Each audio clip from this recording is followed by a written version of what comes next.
Hey guys, today I'm going to show you how to make AI emojis on iPhone in iOS 18.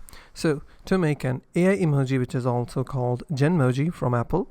So in order to create that, what you have to do is open any messaging app. For instance, you can open WhatsApp or iMessage. So I will open iMessage, and you have to open any specific chat of your friend or family.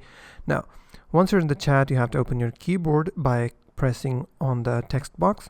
Now, what you have to do is open the emoji section on your keyboard, which is situated on the bottom left corner. Click on emojis. Now you're in the emojis section. Now if you're in iOS 18, you'll be able to see a new emoji plus icon, which is on the rainbow color. You can also see that on the top right side of your keyboard. Now you have to, if you're updated to the latest iOS 18 version, then you'll be able to see this new option. Click on the emoji plus icon. You will land on this screen where you can create AI emojis, which is also called Genmojis, on your iPhone, and it is asking us to describe a Genmoji. Now you can think it as a prompt, just like you give on ChatGPT or something like that. So you can describe anything you can possibly imagine. For instance, if you type dinosaur holding a guitar or any phrase that your mind can imagine, and then you have to click on done. Now it is start to process our description or the prompt that we have given to the Genmoji prompt, and then it will automatically create